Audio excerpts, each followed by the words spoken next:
Hello everyone, thanks for tuning in to today's second video doing the ECMWF extended forecast for UK and for the rest of Europe as well for today's second video. So this is your 30-day look ahead, but we will also have a look at weeks 5 and 6 data taking us up to day 42 in this video, because why not? The charts are better, so you might as well have a look. And I shall get on with your extended European outlook in a moment. Just to say about the first video today was our 6 AM upload. I've got a 10 to 14 day with all of the regular features coming to you later on this afternoon. Please like, share and subscribe on the videos, and we thank you so very much everybody for doing that. Right, okay, let's start off then with the week 1 mean sea level pressure anomaly for Europe. So this takes us from the 28th of November through to the 5th of December.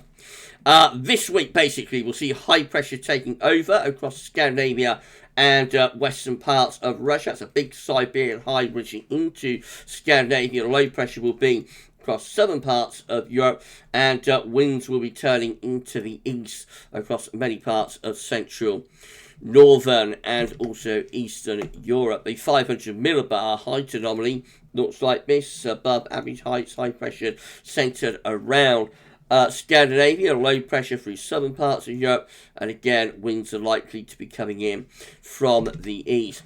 So the temperature anomaly this week is looking like that. Still relatively mild across the northern parts of Scandinavia, because that's anomaly to average, so it will still be cold there. Ireland also standing out as being a little bit milder than normal, but elsewhere across much of northern Europe it looks quite cold, especially in the northeast. So the Baltic Sea states of Latvia, Estonia and Lithuania looking really quite cold there, and extending back into western parts of Russia too. Below average temperatures through Poland into northern Germany, the Low Countries, Belgium, Hard Netherlands and also Denmark, southern parts of Norway and Sweden probably a little bit cooler than average, and France also coming out a bit below average, just a central bulk of them.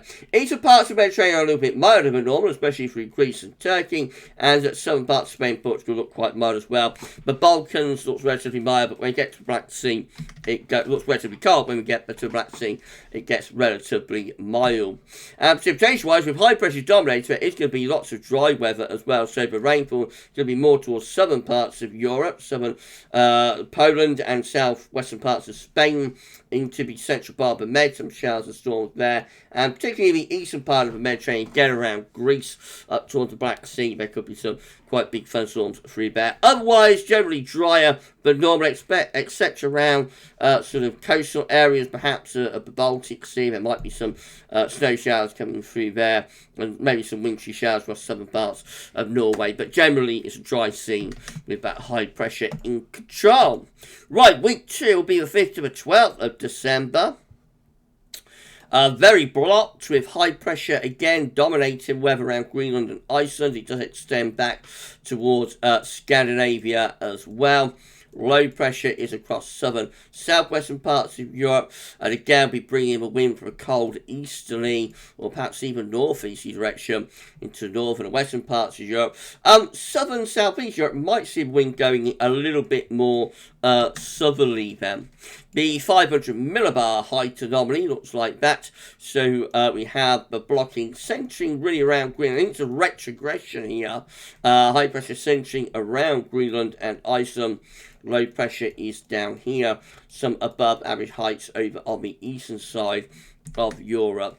Week 2 temperature anomaly from the 5th to the 12th of December looks like that. So it's a cold week across much of northern Europe. The core of the cold is from western Russia into those Baltic Sea states again. Latvia, Estonia, Lithuania, Belarus looking really cold through there, going further westwards into Scandinavia, northern parts of Germany, into the Low Countries, UK, Ireland. Below average temperatures continue there, around 1 to 3 degrees below average. So not as freezing on the beach in the east, but certainly cold, and probably cold enough for snow being in the showers, in the air with those with those easy winds. Southern Europe looks a lot milder, it has to be said. So from like middle of France through to southern Germany, and then over toward the Black Sea, we find the temperature at Olivet is above average. And actually through southern parts of France, for example, we're going to be around 3 to 6 degrees above average, so really quite warm. And that carries on into the Mediterranean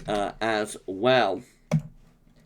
And the week 2 precipitation anomaly looks like that. So still pretty dry across much of northern Europe. Although with those east-northeasterly winds, there's a hint of light precipitation around the east coast of England, Scotland, for example. That might well be wintry showers, snow showers coming in off the North Sea with those cold easy winds. Again, in the North Sea, hint of a bit of precipitation. Probably a hint around the Baltic Sea coast as well through there. But otherwise, high pressure dominates weather, and as it's cold, cold air holds less moisture. It's generally dry across much of northern Europe. There's more precipitation over Spain and Portugal. It's very wet there, and into southern parts of France, and heading in towards the Bay of Biscay as well. Eastern parts of the Mediterranean look drier this week, so Greece will be drying out up to the Black Sea and into Turkey, looking drier through there. Right, week 3 will be the 12th to the 19th of December.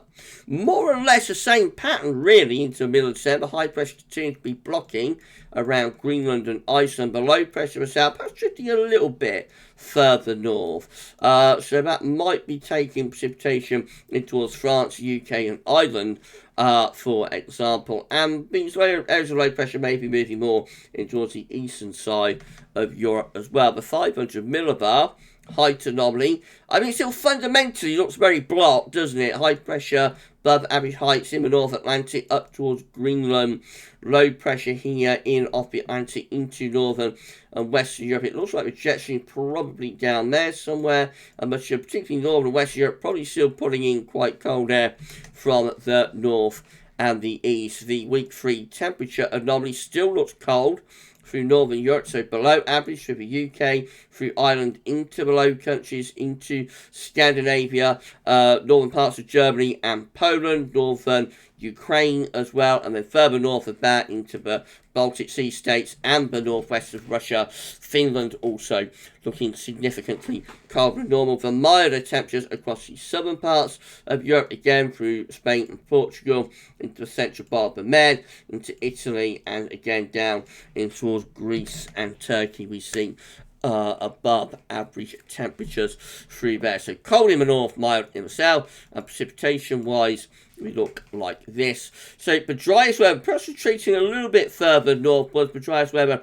is like in the North Atlantic, especially around Greenland and Iceland, and also some degree through parts of Scandinavia and to the north of Scotland. Looks very wet through Spain and Portugal, wet through northern parts of France, wet into Italy and southern parts of Germany, and around the Balkans to the Black Sea as well.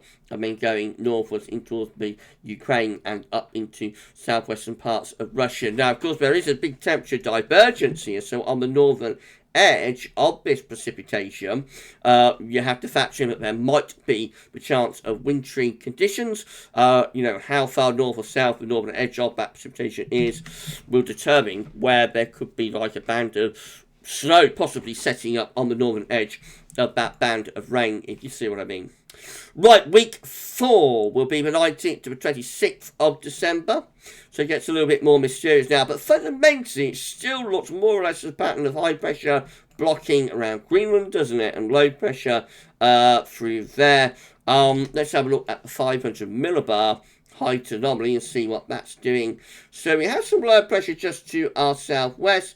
High pressures around Greenland, perhaps going more towards the Canadian side of the Arctic. That might allow something a bit milder to come into the west of Europe just in time for Christmas. The temperature anomaly does look a little bit milder there through western parts of Europe. The coldest temperatures look like they're retreating more towards the far northeast of Europe. Southern Europe again looking relatively mild, and the precipitation anomaly there looks like that. So still quite wet to the south and southwest of Europe. The driest precipitation anomalies look like they're going more towards the northeastern quadrant of the Atlantic, northwestern quadrant of the Atlantic, I should say. Weakening signals, though.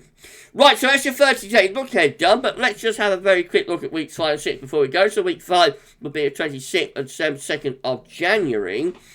Now, this week, it looks like high pressure could be coming back towards Scandinavia and, the north of the UK. And so possibly that starts getting back into the east once more. Let's have a look at the 500 millibar height anomaly. And that looks like we return back to easy. So maybe running up to Christmas, we see a bit of milder weather. But around Christmas and into the new year, possibly we start to bring the winds back into the east again.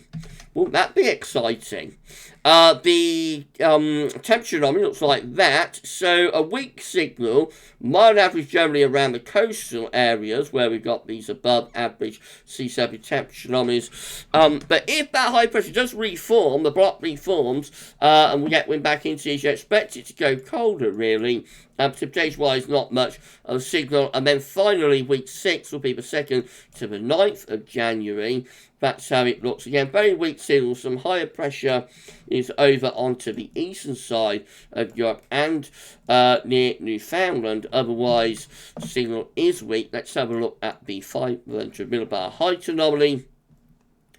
So we've got a ridge here through much of northern Europe, really, and a ridge also through there. There's probably going to be a trough of low through here, with the jet stream doing something a little bit like that. That could bring more unsettled conditions into the west of Europe, but not guaranteed to be overly mild. Temperature anomalies, about average no signal, warmest temperatures across southern parts of Europe, and the precipitation anomaly finally looks like that. So again, very weak signals. I reckon that might be a little bit more unsettled through western parts of Europe, but that could be a mix of rain and snow depending on how far southwards the jet stream is going.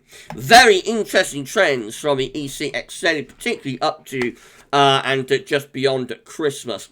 Right, so that's it for EC extended for this week. We'll do it all over again next Tuesday. Remember, just a snapshot of what the monthly showing could look completely different when we look at it again next week. So let's wait and see where things are going. We will have a look at this one again, probably on Saturday morning with a UK and Ireland focus, and we have a little bit of a laugh on that one. I'll be back later on with 10 to 14 there. That's going to include all of the regular features, so I shall see you later for that. For this week's EC Extended European Outlook, that's all for now, and thanks for watching.